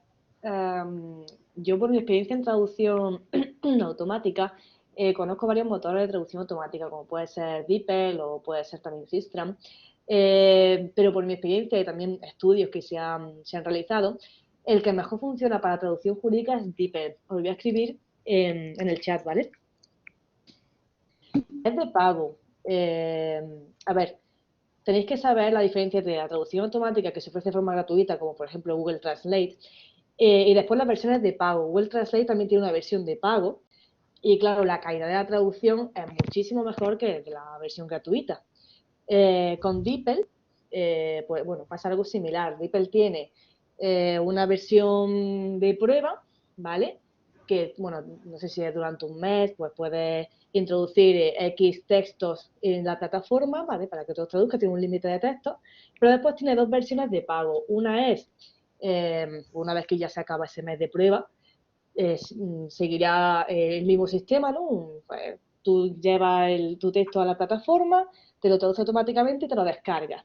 Otra opción que para mí es la más interesante, por eso siempre vale más, esta versión de pago es más cara, creo que son unos 30 euros al mes frente a los 10 euros así de la otra, que es la opción de conectar DeepL con Trados, ¿vale? Creo que también se puede conectar con otros programas de traducción, pero yo la... ¿Sí? Perdón, creo que con MemoQ se puede conectar. También se puede, ¿no? Porque nosotros trabajamos con algún traductor que lo tiene implementado en Trados. Perdón, en MemoQ, perdona. Sí. Vale, yo digo Trados porque, bueno, es la que yo he utilizado, pero sé que también se puede conectar con otros. Lo bueno de esto es que para que eso ocurra, ¿no? Para que haya esa conexión, en Trados tenéis que descargar un plugin, ¿vale? Que eso es gratuito, se instala y ya se conecta con DeepL siempre que tengáis esa versión de pago de DeepL, ¿no? Entonces, ¿qué es lo que se hace? La traducción no se hace en la plataforma de DeepL, sino en Trados, ¿vale? Esa traducción automática. Y de esta forma también, a la vez que vais revisando, ¿no? Pues editando, toda esa posición, todo ese trabajo vuestro se guarda en la memoria de traducción. ¿Qué se consigue con esto? Que tú tengas una memoria de traducción para un cliente concreto, entonces cada vez esa memoria va creciendo y a ese cliente cada vez se le va ofreciendo más descuentos, ¿vale? Por coincidencia, cada vez más coincidencias, cada vez le sale más económica la traducción. Entonces esto es lo bueno de utilizar la traducción automática en entrados. Al fin y al cabo, esa es la función, ¿no? de la coedición, que es, bueno, pues la finalidad es eso, ir reduciendo plazos, ¿no? Que la traducción se haga cada vez en menos tiempo y que sea más económica también para el cliente. Sí, yo justo quería enlazar lo que estabas comentando con la siguiente pregunta que os iba a plantear a las dos, que es qué objetivo queremos conseguir con la traducción automática en la traducción jurídica y qué tipo de texto es el que más nos solemos encontrar en traducción automática. Es decir, si se traducen más contratos, si se traducen a lo mejor sentencias, o sea, qué tipo de documento es el que más suele introducir en traducción automática. Sí, pues claro, o sea, la finalidad de la traducción automática, como ha dicho Tatiana, pues es eso, precios más bajos y plazos de entrega más cortos. Y el objetivo de la posedición es aumentar la productividad para que sea más rápida y por tanto más asequible. Entonces, bueno, me parece importante, hablando de la posedición, tener en cuenta que hay que garantizar el éxito de la traducción con una intervención sobre el texto que solo sea la estrictamente necesaria, porque entonces ya no es posedición y ya no nos sale rentable, ¿no? Y que en posedición principalmente se revisa la precisión del mensaje y la fluidez. Hay que reconocer que es difícil alcanzar el mismo resultado con la posedición que con la traducción humana, pero bueno, como traductores autónomos, pues conviene adaptarse a la transformación del mercado y no pecar de ingenuos, no desde mi punto de vista, en el sentido de que quiero decir que siempre resultará ventajoso ser conscientes de que esto existe y conocerlo, porque a lo mejor nos encontramos con un cliente que busque un ahorro que podemos ofrecerle gracias a ella, sobre todo con eso, pues con cierto tipo de textos jurídicos. Sí, estoy de acuerdo con Eva porque, bueno, hay muchos traductores que están en contra de la traducción automática, ¿no? Que si nos están quitando el trabajo. No, no nos está quitando el trabajo. Para mí es otra fuente de ingresos, porque al final hace falta un traductor detrás de ese trabajo. Entonces, es otro trabajo más. Y no es igual revisar que poseditar. Tened en cuenta que una revisión de un texto traducido por una persona, por un traductor, y una posedición de traducción automática, pues bueno, es más laboriosa, evidentemente, porque hay una máquina detrás, no una persona. Entonces, por tanto, se cobra más, tarifas más altas que en una revisión, pero siempre va a ser más baja que en una traducción, que al final eso es lo que busca el cliente, ese ahorro. Y si se lo podemos ofrecer, pues ¿por qué no hacerlo, no? Entonces, bueno, yo creo que no hay que tenerle ese rechazo, ¿no? A la traducción automática. Y en cuanto a los textos que más se traducen, por mi experiencia, venga, Lucía, hasta luego. Por mi experiencia, funcionan muy bien los contratos, porque aunque hay muchos tipos de contratos, sí que la fraseología que se utilizan y los términos que se utilizan en los contratos son siempre muy parecidos entre contratos. Y si el contrato está bien estructurado, ¿vale? Está bien redactado, en traducción automática sale muy bien, por mi experiencia. Después otras historias ya son a lo mejor sentencias que tienen párrafos que están construidos de una forma más complicada, con más gerundio, ahí a lo mejor no suele salir tan bien la traducción automática, pero en mi experiencia los contratos salen bien. Y también hay que comentar al cliente que una traducción automática no es igual que aunque esté poseditada, nunca va a ser igual que una traducción humana, nunca va a tener la misma calidad, la misma fluidez, el mismo estilo, y eso yo siempre se lo comento a los clientes, entonces ellos ya priorizan qué es lo que quieren, ¿no? Bueno, pues mira, me da igual que el estilo no sea tan bueno como la de un traductor profesional, pero me estoy ahorrando dinero. Depende de la situación de cada cliente, pero es una opción más. Sí. Sí, efectivamente. Sí. No sé. Creo que no tengo nada que añadir. Pues digamos, es lo no que ha sé. dicho Tatiana, sí, no. Sí, que es nada, eso Sí. que sí, que es lo que ha dicho Tatiana, que efectivamente tú le presentas las opciones al cliente y que él decida. O sea, puede que con un tipo de texto jurídico le compense más escoger una traducción humana, pero con otro que igual pues también si está acostumbrado a trabajar con esa empresa con posedición y va viendo que funciona bien, pues le sale mejor. Entonces, todo depende de cada situación y de cada tipo de texto. Sí, muchas veces, aunque nosotros queramos, bueno, pues hacerlo lo mejor posible, hay clientes que en realidad les interesa más salir del apuro en el momento y que le bajes el precio y hacerlo con posedición. Entonces es también un poco que veas tú cómo respira el cliente, ¿no? Igual que hay eso, hay clientes que se preocupan mucho por la calidad y quieren que sean traductores profesionales, nativos. Hay de todo. Claro. Sí, yo quería Entonces, poner como ejemplo, pasa muchas veces que los abogados quieren hacer una traducción rápida de, bueno, pues de ciertos documentos y de hecho no piden muchas veces traducción jurada y en estos casos yo creo que ahí sí que se podría pues no pues hacer este tipo de traducción. Porque a lo mejor se quieren enterar, yo qué sé, hay documentos que entregan porque tienen a lo mejor o que tienen a lo mejor una consulta con una asesoría con un cliente y quieren enterarse de, pues yo qué sé, un caso de por ejemplo, pues de unos documentos de, imagínate, pues, por ejemplo, a lo mejor por ejemplo, si tienen que hacer no sé la palabra, un testamento, por ejemplo, y quieren hacer una traducción rápida que se haga en el propio día para cuando tengan que reunirse con los clientes. Eso sí que a mí me ha llegado que le interesa algo rápido, que se enteren un poco del tema sin traducción jurada ni nada muy elaborado. Yo creo que en este caso sí que se podría hacer una edición y que no tirar directamente del traductor.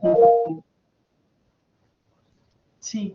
Sí, Ignacio, si quieres contestar. Sí, enlazando con lo que estaba diciendo ahora mismo Julia, en el ámbito institucional la traducción automática ha facilitado mucho la vida de los que trabajan en el servicio jurídico y tienen que hacer un informe a partir de una nota que está redactada en un idioma que no es una de las lenguas del trabajo de esa institución de la Unión Europea. Antes había que encargar la traducción con carácter urgente o internamente o externalizarla fuera de la casa. Alguien iba a trabajar a marchas forzadas, obtener una buena remuneración, desde luego, pero a un precio, a un alto coste personal, etc. Y no digo nada si se encargaba internamente porque era confidencial. Entonces, algún infeliz, a pesar de tener un puesto permanente en un organismo de lunes a viernes, pues trabajaba ese fin de semana. La traducción automática ha significado que automáticamente todos, valga la redundancia, los textos que se necesitan solo para trabajar internamente, o sea, título informativo, simplemente se obtienen mediante traducción automática y ese resultado de la traducción automática es la base de trabajo de los juristas o economistas que tienen que redactar una nota a partir de ese documento. Bien. ¿Alguien quiere añadir algo? Bueno, si tenéis alguna duda, si queréis preguntar ahora, los que estáis, aunque no sea a lo mejor de ninguna de las mesas redondas, pero si queréis aprovechar que estamos aquí profesionales del sector, pues puede ser un buen momento. Si no, mientras si os animáis o no os animáis, yo quería comentaros que todos los que hemos participado en esta tertulia somos docentes en el máster en traducción jurídica que se imparte junto a la UDIMA. Entonces, bueno, os dejaré los enlaces aquí en el chat por si queréis echarle un vistazo, ¿vale? Pero bueno, que sepáis que participamos como docentes en este máster y bueno, que lo conozcáis por si en algún momento estáis interesados en especializaros en esta área, ¿de acuerdo? Y luego, por último, quería ver si nos podíamos hacer una foto, aunque fuera virtual, pero bueno, si nadie, no sé, si nadie no tiene ninguna pregunta, pues nos hacemos la foto y lo dejamos aquí, a no ser que alguien quiera añadir algo. A ver, Silvia, cuéntanos. Buenas, yo tenía una pregunta más hacia Ignacio, pregunta más personal y bueno, yo estoy acabando Derecho, entonces quería preguntarle a él a ver en qué momento decide, pese a haber hecho Derecho, dedicarse más a la traducción jurídica, ¿no? Porque, claro, los que hacemos Derecho no tenemos ninguna base a la hora de traducir, podemos conocer muy bien un idioma, ¿no? Pero nos faltan toda la base de cómo traducir un texto, ¿no?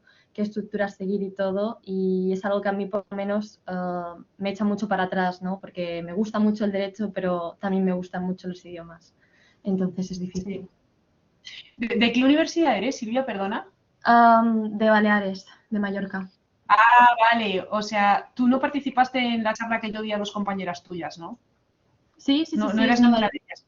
Ah, ¿eras tú? Sí. Ah, ¿tú eres la chica de la pregunta para Ignacio? Sí, exacto, también, sí. Ah, vale. Pues Ignacio, esta fue la chica que yo te llamé por teléfono y te dije, oye, hay una chica muy interesada, tal, y tú me dijiste, voy a investigar si el máster da puntos para poder ser jurista lingüista en el Banco Central Europeo. ¿Cierto que esa era la pregunta? Sí, exacto. En cualquier institución, o en cualquier otra Bueno, institución. Sí, pero tengo es toda la chica de esa pregunta. O sea que... Tengo toda la documentación lista. Entonces, Cristina, si tú me pasas un correo electrónico de Silvia, yo le envío los documentos y las explicaciones. En cuanto a tu pregunta, Silvia, ¿no? Tu pregunta de por qué el tránsito, me lo han hecho muchas veces, tránsito de derecho a luego ganarte la vida con la combinación de las dos cosas. Bueno, inicialmente solo como traductor y luego a partir del año 2000 como jurista lingüista, que es ya la constatación formal de la conjunción de las dos cosas. Bueno, pues bueno, como te pasará a ti probablemente, yo me metí en Derecho porque me parecía la carrera de Humanidades o de Ciencias Sociales con más salidas, no por un entusiasmo especial por ella, y que la consecuencia, lógicamente, es que me arrastré un poquito por los estudios, porque tenía la cabeza en Filología. Y me pasaba más tiempo en la biblioteca comprándome manuales de filología y cavilando cada fin de curso si me cambiaba a filología que centrándome en Derecho. Esa es la verdad personal. Ya que me has preguntado a título personal, te digo esto. Y también te digo, muy importante, me pellizco todos los días para agradecer que no me cambié. Y no por filología, porque habría sido muy feliz haciendo filología y dando clases de idiomas porque me encanta, o me habría encantado también. Pero lo cierto es que profesionalmente la combinación de derecho e idiomas funciona muy bien. Es muy bienvenida en todas partes. Entonces yo doy gracias de que, a pesar de que hasta las alturas de cuarto de derecho todavía vacilaba a ver si me cambiaba a filología, no lo hice. Y tengo que decir que no es que esté orgulloso de no tener filología, porque me hubiera gustado tener las dos carreras, pues bueno, al final terminó bien la cosa y conseguí sacar el máximo partido de las dos cosas conjuntamente, no individualmente. Yo no llegué a ejercer como abogado, no llegué siquiera a estar colegiado, porque los primeros años después de licenciarme estudié alguna oposición, probé algún trabajo que no tenía nada que ver, de estos trabajos que se exige simplemente titulación superior de idiomas, pero no específicamente de derecho. Y luego surgió la oportunidad, cuando yo ya estaba muy metido en los idiomas y estaba tratando de encontrar un puesto de traductor en agencia, surgieron unas vacantes de traductores en el Ministerio de Defensa, me presenté y aprobé, y ahí cambió mi vida en el sentido de que ya tuve directamente un puesto en plantilla como traductor, para el cual, por cierto, Defensa es uno de los ministerios en los que los traductores no están en el nivel 1, o sea, yo fui contratado como español mayor de 18 años y con bachillerato superior, y como tal somos remunerados. O sea, os lo digo esto porque para que sepáis que no en toda la administración el traductor está como en exteriores en el nivel 1, o sea, en la categoría de titulado superior, sino que quedan ministerios en los que los traductores están en otro nivel. Pero así fue la cosa.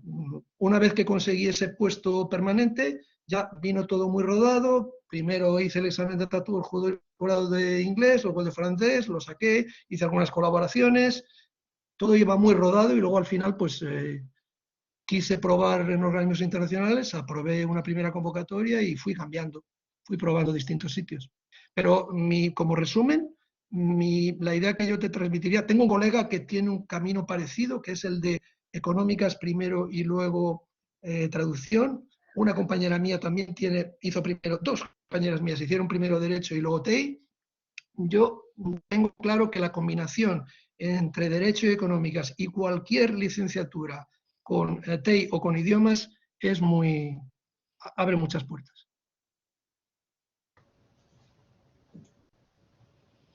De acuerdo, muchas gracias. De nada. Ya te escribo con la explicación sobre la valoración de los estudios específicos en los procesos de selección o preselección. Perfecto, gracias. Sí, yo te pongo en contacto con ella, ¿vale? Que es que no me acordaba que era así, o sea, que era su nombre, porque he hablado con varias, entonces, pero yo te pongo en contacto con ella mañana, por la mañana y ya está. ¿Alguien más quiere comentar algo más o alguna duda más del sector de salidas profesionales? Bueno, pues parece que no. Marta, Sí, dime. Marta.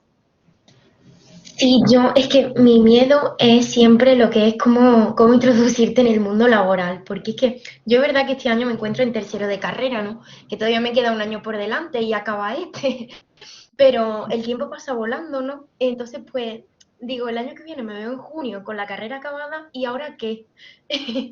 Y no sé cómo podéis, cómo nos podéis animar o, no sé, aconsejar de cómo introducirme en el mundo laboral o cómo sería, porque para mí la verdad que es una gran preocupación. Pues no, a ver, me voy a tomar el atrevimiento de contestarte yo y luego te paso a mis compañeros porque se corresponde mucho con la asignatura que imparto en el máster, que es la de orientación profesional. Entonces, a ver, yo creo que depende un poco, para empezar, de qué área dentro de la traducción jurídica te gusta, ¿vale? Si te gusta la jurídica, si no te gusta la jurídica, si te gusta económica, un poco ver también dónde tú te sientes más cómoda. Es muy importante que los traductores se sientan cómodos con los textos con los que trabajan, porque si no, estás metido en un lío y no puedes salir. Yo diría que hay mucho trabajo. Yo siempre lo digo en las charlas a las que voy, que trabajo hay a patadas, pero traductores buenos no hay. Esa es un poco mi lema. ¿Por qué? Porque traductores hay muchos, pero hay que formarse, hay que leer mucho, lo que decían antes Ignacio y Alfredo, hay que tener comunicación eficaz para poder destacar sobre el resto. Por lo tanto, hay que estar continuamente formándose.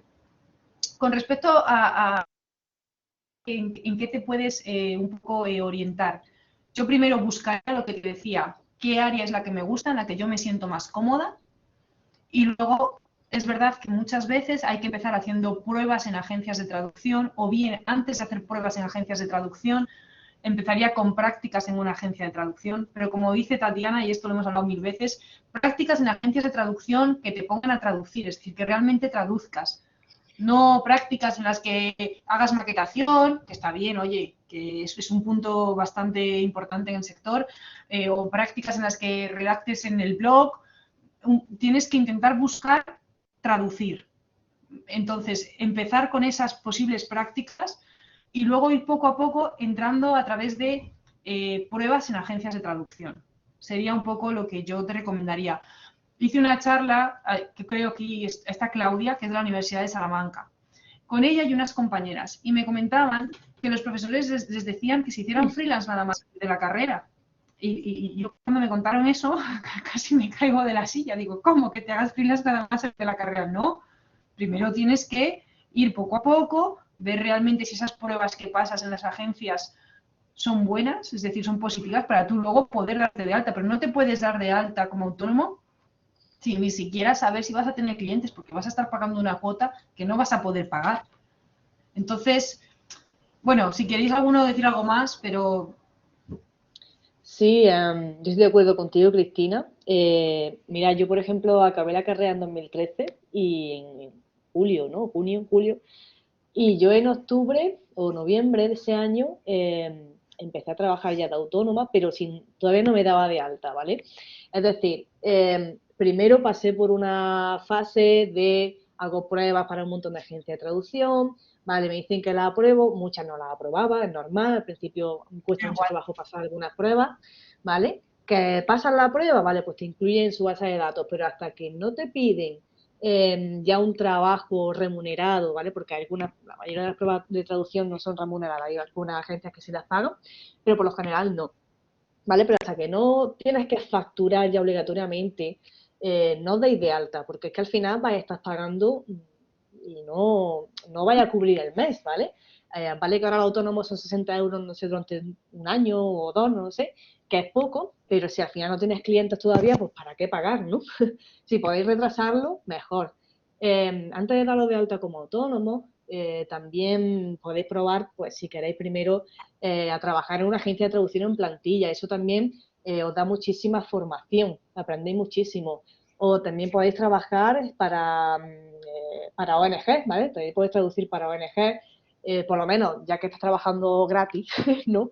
Pues que sea para ayudar a alguien, ¿no? Y sobre todo hay ONG de muchísimos temas, pues algún tema, alguna actividad que os guste. Entonces trabajáis con gusto porque dice, vale, por lo menos estoy ayudando a alguien, ¿no? A algún sector.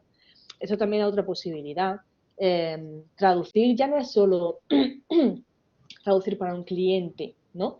También puedes traducir cosas básicamente porque queráis hacerlo, es decir, no tienen que mandar un trabajo para que podáis practicar. Traducir cualquier cosa. Venga, he visto una sentencia, pues hay muchísimas sentencias que podéis consultar en internet, ¿vale? Las sentencias se publican, ¿vale? Son públicas. Venga, pues voy a ponerme a traducir esto y todo eso es experiencia que vais ganando, ¿vale? Además, si contáis a lo mejor con algún compañero que ya pues lleva años de experiencia, a lo mejor que conozcáis, mira, me puedes revisar esto y al final todo eso vais ganando puntos, ¿vale? Y bueno, nada, que al final esto es una carrera de fondo y ya está, que tenéis que ir poco a poco, no os agobiéis.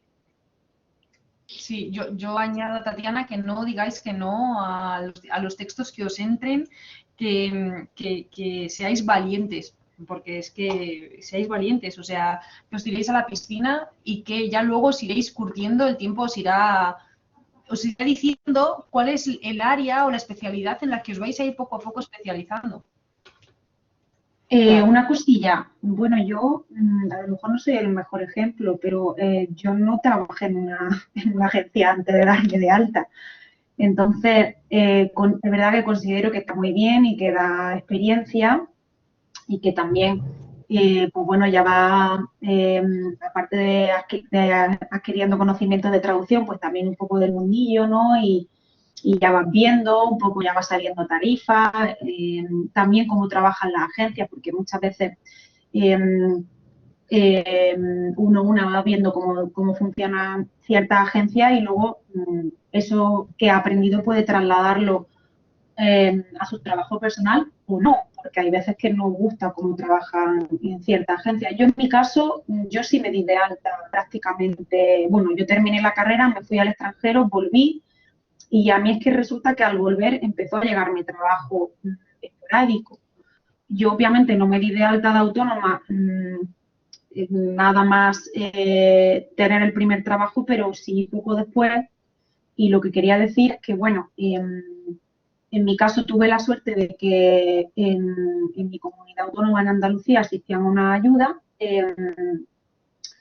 Era una ayuda para autónomos pues que estaban recién dados de alta y además había incluso un incentivo más para menores me parece que en aquel entonces eran menores de 30, que la actividad que se iba a empezar tuviese que ver con los estudios que se habían realizado, incluso también a mujeres menores de 30 y tal, y bueno, y como el requisito principal era estar dado de alta, yo no me lo pensé dos veces.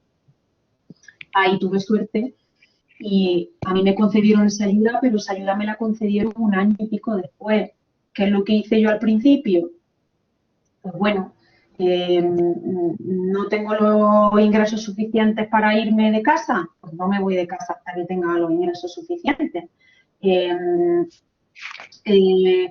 pues bueno, hacer otras cosillas, dar clases particulares, tal, y poco a poco ir adquiriendo, digamos, clientes. Yo estoy hablando, claro, como autónomo, porque luego hay gente que no quiere trabajar como autónomo y lo que prefiere es trabajar en plantilla. Qué genial. Y yo tengo compañeras que trabajan en plantilla y trabajan en una agencia que están muy a gusto. Pero bueno, yo cuento también mi experiencia profesional porque en mi caso yo no trabajé en una agencia con anterioridad. Obviamente da mucho más miedo darse de alta sin tener nada de experiencia previa. Yo en mi caso lo que hice fue juntarme con otras compañeras, que también es importante, que muchas veces se piensa que el trabajo del traductor es muy solitario y que mucha gente pues no le gusta compartir. Y yo en mi caso lo que hice fue juntarme con compañeras que tenían idiomas distintos al mío y eso abarcaba también más clientes, ¿no? Bueno, pues son caminos distintos. Y yo creo que al final, pues todo es válido. Es verdad que eso que da más miedo empezar desde cero, pero que también hay posibilidad. Se empieza más lentito y no me meto directamente a tener muchos gastos de primeras, pero creo que también es válido y que también se puede hacer, ¿vale? Sí, claro, yo creo que, Sí.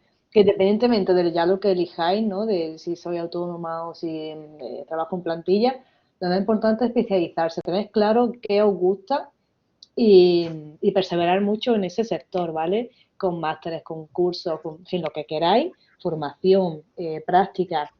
Las prácticas en empresa, como ha dicho Cristina, asegurados de que sean buenas. ¿Cómo podéis aseguraros de esto? Hay grupos de Facebook para traductores en el que hay muchísima gente que ya ha tenido esa experiencia, ¿no? De práctica con X empresa y pueden decir, mira, pues yo tuve práctica en esta empresa y me fue mal porque cuando no había trabajo, pues nada, me ponía a redactar artículos de blog, que a mí eso me lo han contado. Y a mí me parece fatal porque yo sí acojo a veces alumnos en práctica, no siempre porque depende del volumen de trabajo, pero cuando no hay trabajo, yo lo que hago es darle a los alumnos textos que ya se han traducido antes. Sigue siendo práctica, yo lo sigo revisando y no pierden tiempo redactando artículos de blog. O sea, las prácticas de traducción son para traducir, no para hacer el trabajo que la agencia no quiere hacer, ¿vale? Para mí eso es muy importante y entonces aseguraos de que las prácticas son de calidad, ¿vale? Y eso lo podéis constatar pues, con otros traductores que ya hayan hecho prácticas. Sí, Ignacio, tenías la mano levantada. Sí, quería decir primero que, claro, siempre ha sido difícil y lo va a ser. Casi todos los accesos a todas las profesiones son difíciles, pero yo creo que hay un elemento que nadie ha tocado hasta ahora, que es el del lugar en el que se desempeña el oficio. La movilidad es importante, porque yo tengo un amigo, por ejemplo, que me viene ahora a la cabeza, que me dice que es el único que hace traducciones jurídicas en su ciudad, y no es una ciudad pequeña, pero, bueno, quiero decir que la competencia varía mucho geográficamente. Eso es un elemento que a lo mejor hay que tener en cuenta. Ya sé que la movilidad en España, cómo están los sueldos y cómo está el coste de la vida, es difícil, pero es un elemento que, bueno, que quería sacar. Y luego, enlazando un poco con lo que ha comentado Julia, hay que seguir intentándolo. O sea, hay que seguir intentándolo y tener fe en que se va a conseguir. Yo creo que todos hemos pasado por la fase cuando empiezas que dices, nunca lo voy a conseguir, nunca me van a contratar o nunca me van a dar la oportunidad. Eso hay que desterrarlo, hay que seguir. Pero claro, como mientras tanto no se puede perder el tiempo, pues yo recomendaría para los licenciados en TI, recomendaría que no olviden que mientras siguen intentando vivir profesionalmente de la traducción o la interpretación, que busquen oportunidades también en sectores afines, sectores donde los idiomas tienen mucho peso. Y estoy pensando en enseñanza de idiomas, incluso en español para extranjeros, y en turismo. En turismo, para mí es verdaderamente impresionante lo infraexplotado que está el turismo a nivel de servicios en España. Pongo el siguiente ejemplo. Varias veces, estando de viaje en Madrid, he visto que había grupos en bicicleta en el Parque del Retiro. Había una persona que estaba dando una visita guiada del Parque del Retiro. Por otra parte, muy interesante porque es bastante extenso, tiene bastantes puntos de mucho interés y la bicicleta es una idea estupenda. Pegué un poco la oreja y constaté que el guía, cuando cambió al español, de un inglés muy bueno que tenía, cambió al español y constaté que era o de Argentina o Uruguay, no puedo precisar ni quiero molestar a nadie porque para mí los dos acentos son muy parecidos. Entonces pensé, bueno, pues aquí tenéis a una persona que ha sido lo suficientemente emprendedora como para ver ese nicho de mercado y venirse desde Argentina o Uruguay a hacer algo que muchos españoles estarían, y madrileños estarían en situación de hacer y no lo hacen. Nadie entiende por qué. Digo esto porque creo que para mí, en la combinación turismo más espectáculo, idiomas, está infravalorada. Para mí fue una sorpresa, por ejemplo, la creación del parque temático este de historia en Toledo. Cosas como esa se podía hacer una en cada monumento, en cada sitio de patrimonio histórico nacional. Está absolutamente desaprovechado. Entonces, os digo, no perdáis la esperanza, seguid intentándolo, pero a la vez seguid trabajando en formación y seguid tratando de identificar algunas oportunidades que tengan que ver con eso que tanto os gustan, que son los idiomas. Y claramente para mí son la enseñanza y es el turismo. Y esto combinado con la necesidad de movilidad en estos tiempos. Sí, bueno, yo creo que todos hemos dado nuestro punto de vista, más o menos en la misma línea. Lo último que yo diría es que no tengáis, o sea, que hay trabajo, o sea, que no, yo es lo que digo, o sea, hay mucho trabajo. Entonces, lo que pasa es que hay que formarse, dar un servicio de calidad, ser profesionales, porque eso, de verdad, yo en la agencia veo cosas que luego alucino.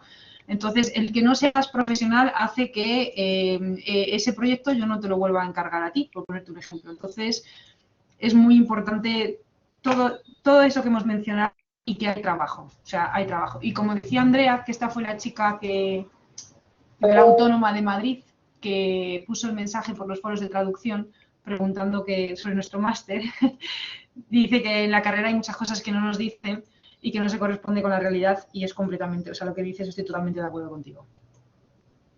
Ignacio tenía la mano levantada. Que nos pueda mencionar, Andrea, algo que os diga en la carrera y que no se corresponda. Ah, bueno, sí. Pues mira, mismamente lo de la oposición, a nosotros nos dijeron, mis profesores de jurídica nos han dicho que era una oposición y que un traductor jurado era un funcionario. Y cuando me habéis dicho que sois autónomos y que no es como tal una oposición, sino que es un examen que te preparas y que cualquier persona puede acceder a él, me he quedado un poco como, he vivido engañada 3 años en la carrera y estoy en cuarto, y no llego a esta mesa, no me entero. Y me gradúo este año, o sea, te digo, que es que me queda un poco a cuadros, pero bueno, como eso hay muchas cosas también, ¿eh? No todos los traductores jurados somos autónomos o agentes. Hay traductores jurados que tienen nombramiento y trabajan en plantilla para agentes de traducción, por ejemplo. Yo, de hecho, lo he hecho, ¿vale? Yo antes de tener mi agencia de traducción, trabajé en otras 2 agencias y hacía traducciones juradas para la agencia, ya estoy contratada en plantilla, ¿no? Pero que no somos funcionarios, ¿vale? Y que no es una oposición. Eso que lo tengáis claro, es muy distinto. Sí, bastante. Pero bueno, a mí me ha gustado mucho la mesa, la verdad que ha estado muy entretenida y creo que se aprende más de que puedo decir que en algunas asignaturas, así que ha sido un placer poder escucharos a todos. Me alegro. Bueno, muchas gracias. Ignacio, ¿tú querías decir algo? Y ya, si os parece, cortamos o... No, era justamente, te me adelantaste, quería preguntarle a Andrea qué es eso que les dicen a medias o no les dicen bien y me quedo alarmado. A mí no me gusta pensar en la universidad en términos de caída del nivel, caída de la calidad, entre otras cosas porque es una falta de respeto a los compañeros que son docentes a nivel universitario. Pero oyendo cosas así se alarma uno mucho y espero que sea una excepción porque verdaderamente no tiene perdón. Yo creo que cada vez va a ser más complicado realmente ser competente dentro de la profesión. Creo que se nos están poniendo muchas barreras, ya no solo esa complicación añadida, ¿no? Por ejemplo, 3 generaciones de traductores y de intérpretes a la hora de querer ser, por ejemplo, jurados, sino que creo que, por ejemplo, al menos en mi universidad, por falta de gente de algunos idiomas y tal, se están quitando idiomas, ya no solo D, sino Cs. se está imposibilitando dar asignaturas de interpretación. Entonces creo que realmente ser competente al final dentro de unos años va a ser muy difícil, porque al final todos vamos a ser de inglés, francés, como mucho alemán, vamos a dar todos lo mismo, las mismas 3 cosas, y realmente yo creo que nos falta mucha especialización y sobre todo cosas más prácticas, ¿no? A mí que me leas un PDF está genial, pero me lo pasas, me lo leo en mi casa y hacemos cosas prácticas en clase y por mí estupendo, pero no sé, se me hace un poco triste pensar que, sobre todo, yo soy un poco cambio también generacional, entonces he vivido un plan docente viejo y estoy viviendo el nuevo y digo, madre mía, qué cambios, yo no entiendo nada.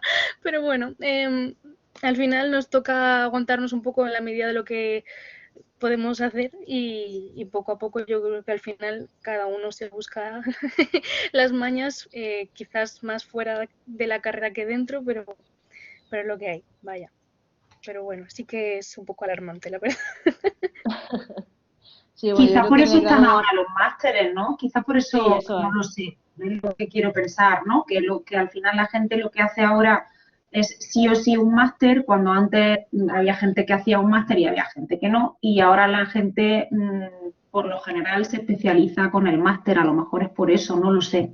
Yo la verdad Yo es que creo como yo también estudié que, licenciatura, no sé cómo están los grados a día de hoy, ni siquiera sé lo que claro, ha yo creo que cambiado. también es este sentimiento que comentaba antes también la otra compi que está en tercero, de salgo de la carrera y ahora qué, porque realmente yo creo que nos falta un poco esa confianza o realmente sentir que realmente hemos aprendido algo y que podemos hacer un trabajo profesional y que no nos van a temblar las piernas a la hora de entregar una traducción o de hacer una interpretación, ¿no? Creo que nos falta mucha confianza por eso, a lo mejor también porque no practicamos lo suficiente en el grado y entonces decimos, leche, pues solo nos queda hacer un máster. Porque Bueno, yo he de las decir que yo salí igual, ¿eh? Yo salí igual que podrás salir tú o que tu compañera, porque sí sale uno un poco con la incertidumbre de si está capacitado o no de hacer las cosas. Y yo ni te cuento la primera traducción que hice, que por cierto no la puedo ni leer, o sea, yo no puedo ni leerlo. Pero un texto de una página yo no sé cuánto pude tardar en hacerlo, porque eran dudas continuas. Pero bueno, eso no pasa en traducción, yo creo que pasará en la gran mayoría de grados y la gente pues saldrá un poco así. Lo que pasa es que las herramientas al final se tienen. Yo creo que en la traducción es fundamental porque no vas a tener todos los conocimientos de jurídica, ni vas a tener todos los conocimientos de científico-técnica, ni de la especialidad que sea. Lo que sí vas a tener es las herramientas para encontrar en Internet o donde sea lo que va a traducir. Y eso, vamos, estoy completamente segura de que cuando termines te va, vamos, si eres curiosa, como casi todos los traductores, porque yo creo que todos al final somos muy curiosos, yo no hay nada que me guste más que no encontrar un término de primera y tirarme un rato buscándolo. Yo creo que eso lo tenemos todos en común y de hecho yo cuando trabajaba con mi compañera, a veces que no era ni de mi propio idioma, me decía, venga Julia, déjame que te la busco yo, sin siquiera ser de la misma lengua que yo, ¿no? Entonces yo creo que al final sí que las herramientas las vaya a tener. Obviamente al final se acaba aprendiendo más con la práctica, porque en una carrera de 4 años pues no puedes dar todas las especialidades ni saber todo de todo, pero sí que vamos, yo estoy segurísima que al final encontrarás las cosas y además en los sitios adecuados y sabrás también diferenciar en qué sitio pues la información es más fiable y menos fiable y los que no y al final la traducción saldrá bien, vamos, creo yo. De todas formas, es verdad que en el máster pues se especializa uno más. Y en el caso del máster nuestro de traducción, pues está muy enfocado al mundo profesional, que luego hay otros másteres que están más enfocados a la investigación. En el caso de este, pues no. Es muy práctico. Pero vamos, que yo creo que al final las herramientas sí que las tendréis. Sí, también quería añadir que, bueno, una asignatura muy importante del máster es documentación jurídica, hablando de cómo documentarse, ¿no? Decía Julia, saber documentarse para traducir es fundamental. Una vez que sepas dónde encontrar la información, ya es simplemente experiencia, ¿no? Práctica, poco a poco, pues ir ganando esa confianza que a todos nos ha pasado. Al salir de la carrera siempre tienes ese miedo de, ¿esto lo estáis traduciendo bien o no? O tal, y al final simplemente es práctica lo que os hace falta. Yo no sé ahora cómo está el grado. Yo cuando estaba en la licenciatura empezábamos a traducir ya en segundo, traducíamos textos muy cortitos y a lo mejor periodísticos y más generales, y ya en tercero y cuarto te especializaban, ¿no? Pues traducción jurídica, tenías traducción audiovisual, científico-técnica, económica. No sé si en el grado ahora lo tenía así. No sé si nos puedes comentar un poco, Andrea, o cualquiera de los que estéis estudiando ahora. Primero y segundo están más enfocados un poco a nivel cultural de cada idioma. Tenemos lengua y civilización, creo que se llama, lengua, cultura y civilización, perdón, de la lengua B y C. También damos muchísima lingüística. Yo, por ejemplo, tenía una asignatura que se llama Identidades Culturales Europeas, que creo que ya no existe, la han quitado, que dabas un poco de geografía e historia con un remix. Y de momento en primero y en segundo ya está. Luego en tercero puedes elegir la lengua D y empiezas un poco con introducción a la interpretación, pero tampoco mucho. Y... Se me ha colado un polito. Das como las básicas, las generales de especialidad. Empiezas con introducción a la económica, introducción a la jurada y, bueno, a la jurídica, perdón. Y ya en cuarto puedes especializarte un poco más. Pero en cuarto está difícil, ¿eh? Porque cada vez hay menos optativas también. Entonces, bueno. Ya. Nosotros empezamos especializando ya en tercero. Y... Perdona. Ya estamos acabando. Bueno, que veo que hay diferencia entre grado y licenciatura, pero bueno, que al final a lo mejor sí que los que estáis estudiando grado, pues os hace falta después cursos más específicos o másteres para especializaros, y los que estudiamos licenciatura contábamos con un poco más de especialización ya desde la carrera. Sí que eso lo he observado, pero bueno, que al final, nada, es todo formación y experiencia y seguro que conseguís trabajo porque hay muchísimo. Y bueno, silencio mi micro, ¿vale? No te preocupes. Eva, yo no sé si tú quieres aportar algo, porque, bueno, si quieres comentarnos algo o... Sí, bueno. Es que no te veo. Sí, perdona. Ahora sí que me veis, ¿no? Supongo. Sí. Sí, yo pues sí, o sea, entiendo, yo que creo que soy la que se ha graduado más tarde de todos, que me gradué en 2017 y luego en 2018 terminé el máster, en mi caso de traducción audiovisual y localización. Pues sí, o sea, entiendo esa incertidumbre, e incluso tampoco creáis que se acaba del todo cuando empezáis a abriros paso, porque a veces pues hay periodos de sequía en las traducciones y luego hay periodos de agobio absoluto que te llega todo. Pero bueno, en mi caso también yo de hecho mi caso es curioso porque yo me fui a Madrid pensando que encontraría algo en plantilla y acabé encontrando de autónoma.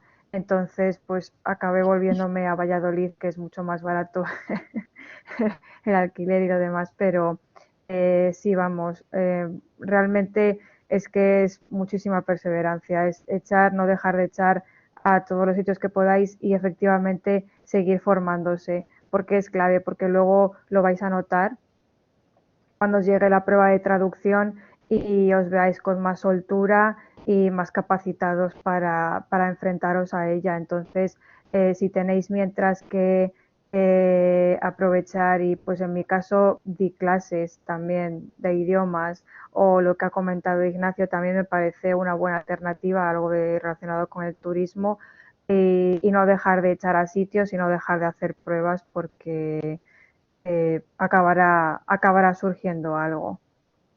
Sí, totalmente de acuerdo, lo de la perseverancia. Vamos. Sí. Bueno, pues no sé, si os parece, bueno, no sé si tenéis alguna duda más, si tenéis los mails, o sea, a través del... Ignacio, no sé si quieres decir algo, porque hemos hablado casi todas. Nada más, saludos a esa niña tan linda y a ese perro tan bonito que veo ahí también. Sí, veo un perro muy hermoso. Te hará mucha compañía para estudiar, para trabajar, para lo que sea.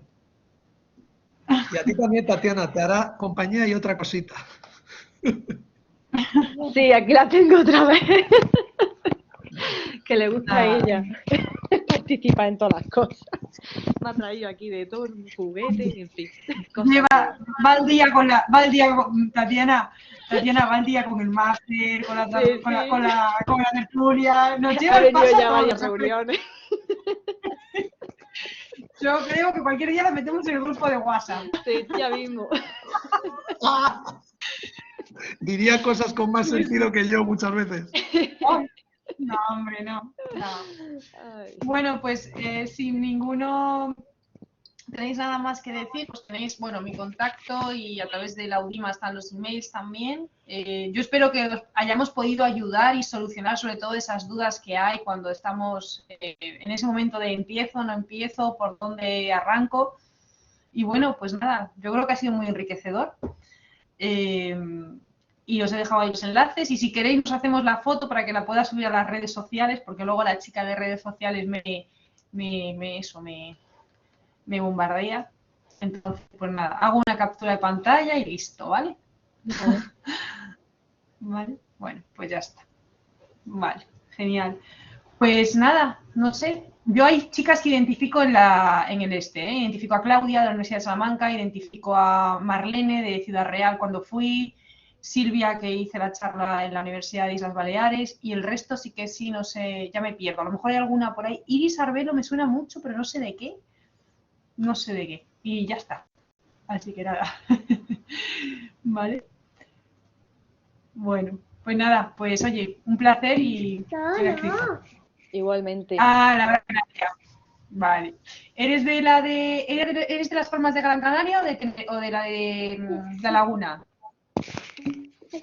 Ah, vale. Pues la semana que viene, bueno, espera, te digo cuándo. El 9 de mayo, tu profesora es María Jesús, ¿a que sí? Sí. Pues el 9 de mayo voy a daros una charla sobre el máster. ¿Vale? Que yo le pasé a tu profe la tertulia para que os la compartiera y iré a visitaros. Así que nada, nos veremos. ¿Vale? Pues nada, pues muchas gracias y ha sido un placer. Igualmente. Gracias a vosotros. Igualmente, muchas gracias. Adiós a Hasta todos. luego. A todos. Adiós. Gracias, Hasta adiós. luego. Gracias. Adiós. Adiós. Ah, ¿había una chica con una duda o qué? O no, ya se fue. Ya se fue. Vale.